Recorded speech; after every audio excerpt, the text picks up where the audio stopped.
Ó, eu disse aqui anteriormente que eu não ia tratar no canal de assuntos muito mainstream. Mas aí teve dois lugares que eu fui visitar recentemente, mais uma vez a convite do meu trabalho, que eu tive que rever meus conceitos e falar, bom, realmente não vai ter jeito, é muito interessante. Casa Badriô e a Pedreira. Eles te ajudam a entender, né? É muito melhor, assim. Primeiro, por que eles são tão importantes para a cidade? E também entender que a arquitetura do Gaudí, ela não é só uma arquitetura.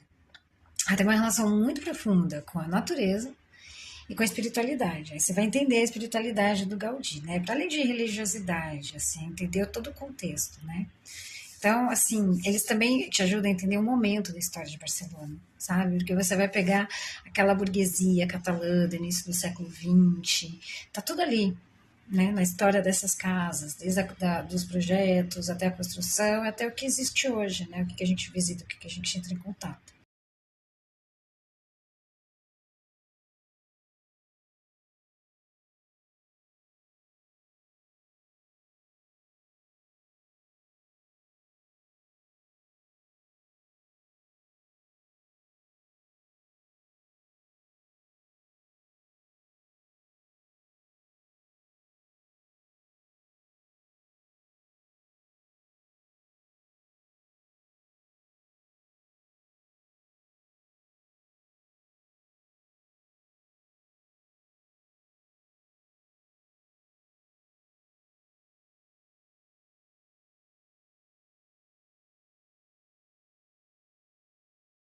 Casa Batlló, no Passeio de Graça, ela é talvez uma das obras mais imaginativas do Gaudí. Olha que ele é bem imaginativo.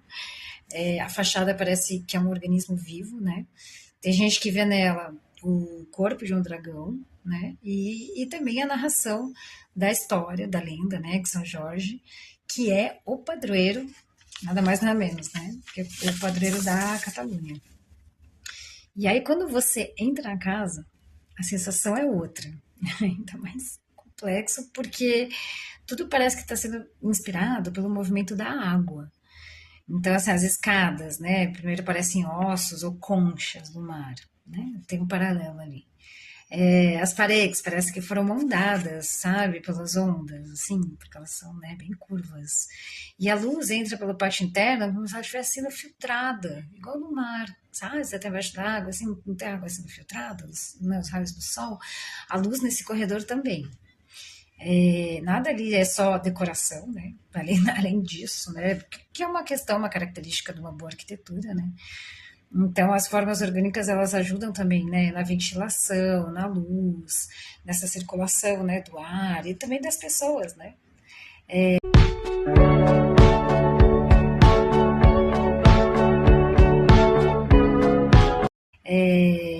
E aí depois, a poucos quarteirões dali, você já vai ter a Pedreira, que ela também é conhecida como Casa Milá.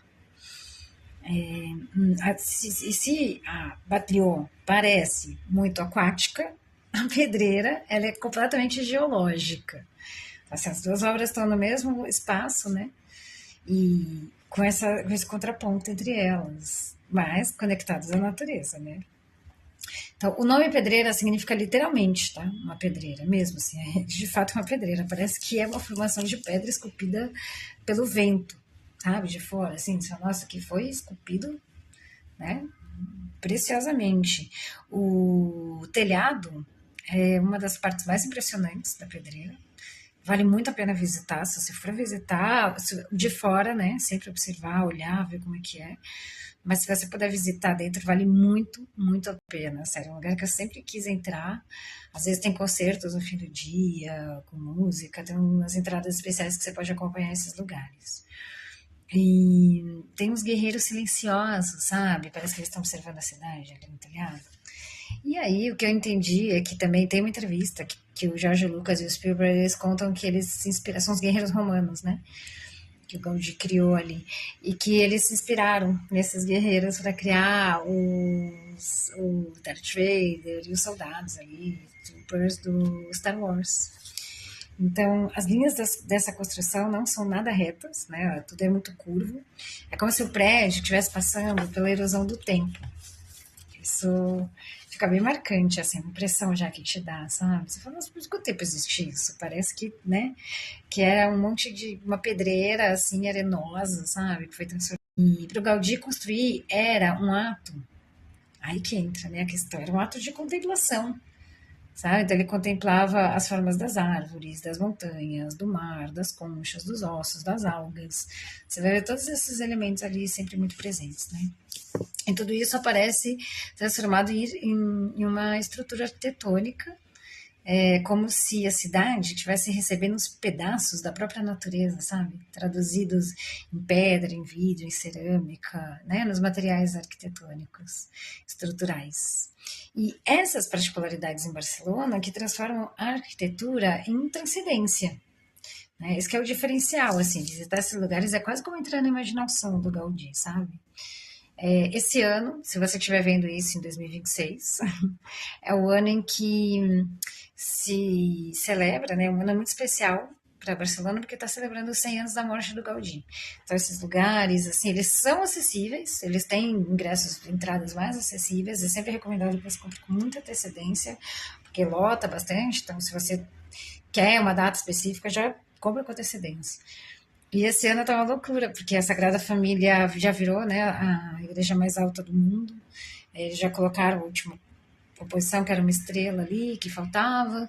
Então, as obras do Gaudí esse ano, elas têm um destaque muito grande, não só na cidade, né, mas por esse contexto dessa celebração. Então, é um momento muito propício, assim, para vir visitar e conhecer, porque tá super bacana.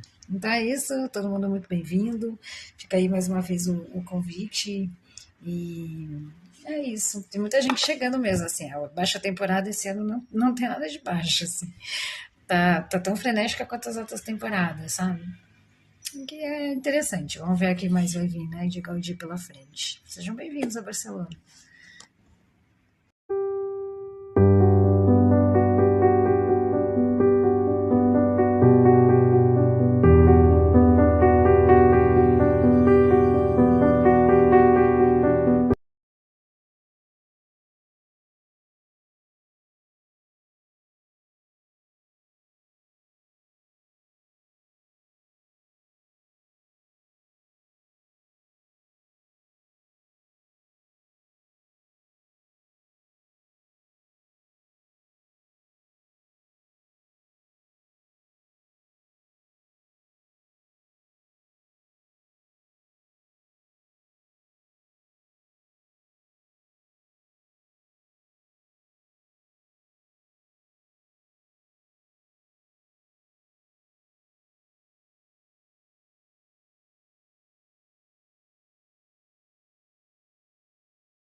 Originales de Gaudí, pero son réplicas.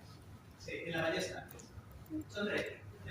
Son los diseños que hizo para la familia Milán. Pero solo para la familia Milán. Son los diseños de la. Son los que sujetan el edificio. Este edificio tiene como 300 columnas. De hecho, muchas están disimuladas o están dentro, pero tiene muchísimas columnas. Y son columnas de carga. Entonces, si tú tuvieras que quitar una columna, sí que tendrías problemas con la estabilidad del edificio. ¿Vale? Sería como el equivalente al muro de carga. Pero claro, el no tener muros de carga te da una libertad, básicamente, que es que le puedes ofrecer a los inquilinos apartamentos de planta libre. Y por eso, de ahí las corredizas, las puertas que teníamos que se abrían y se cerraban, porque tú le das a la familia la libertad de decidir si quieren una habitación o no.